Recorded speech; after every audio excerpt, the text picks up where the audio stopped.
The moment. And then, I have no words for what happened next that do not sound insufficient.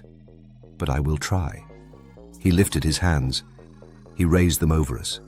Both hands, open and upward, the way a father raises his hands over his children to bless them. And I saw his face in that moment. And what was on it was not sadness, and not distance, and not the gravity of departure. What was on his face was love, pure and full and overflowing, the way a cup overflows when it is too full to contain what is poured into it. He began to bless us. I do not know exactly what words he spoke in those final seconds because something else was already happening, something that pulled every eye upward and stopped every breath in every chest on that hillside. He was rising, slowly at first, and then with a certainty that felt like the movement of stars. Not fast, not dramatic, but utterly and completely unstoppable. His feet left the ground. The morning air moved around him. He rose above us, his hands still lifted, his face still turned toward us, still blessing us as he went. I could not move. None of us could move. We stood with our faces turned upward, necks craned back, eyes wide, tears running freely. I am not ashamed to say that, the tears. Watching him rise into the blue morning sky above Jerusalem. Watching until the clouds received him. Watching the place where the clouds had closed around him long after there was nothing left to see. Watching still. Watching even when there was only sky.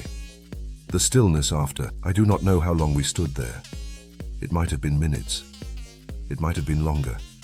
Time had stopped meaning what it normally meant.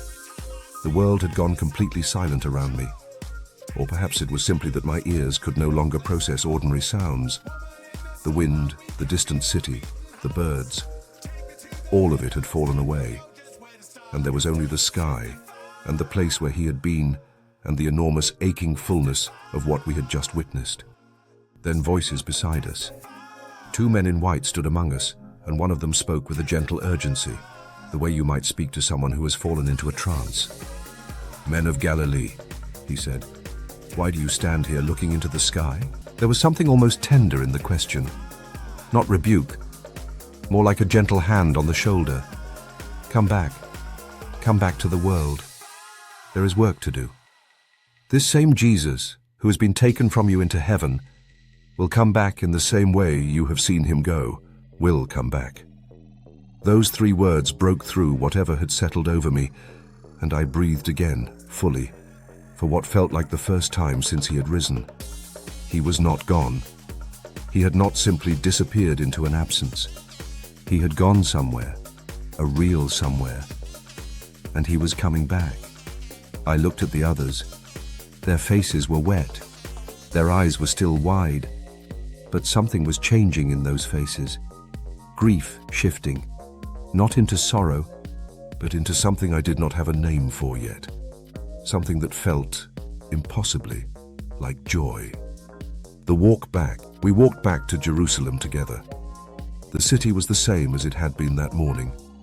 The same streets, the same sounds, the same crowds. But we were not the same. We walked out that morning as men who still half hoped for a political kingdom, who still carried the small and frightened versions of a dream that had not yet learned its own true size. We walked back as witnesses, men who had seen something, men who could not stop seeing it every time they closed their eyes. Those hands lifted over us, that face full of love, that slow and certain rising into the morning sky. Men who would spend the rest of their lives trying to find words adequate to what they had seen. Luke tells us that we return to Jerusalem with great joy. I want you to understand that. Not quiet peace, not solemn resolution, great joy. The kind that fills your chest until it has nowhere to go but out. The kind that makes you want to laugh and weep at the same time. The kind that has no rational explanation given the circumstances, and yet is completely, unshakably real. He was gone from our sight, and we had never been less afraid in our lives. What I know now, years have passed since that morning on the Mount of Olives. I have walked roads I never imagined walking. I have spoken in languages I did not know I could learn. I have stood in front of crowds and councils and kings and said the same thing every time, because it is the only thing I know how to say. I was there. I saw him. I saw him rise. And when people ask me what it felt like to watch him go, I tell them the truth. It felt like a beginning, not an ending, not a loss, though it was that too. It felt like the moment before dawn, when the darkness is deepest and the stars are brightest, and you know, with a certainty that has nothing to do with what your eyes can see, that the light is already on its way. He said he would send the Spirit. He did.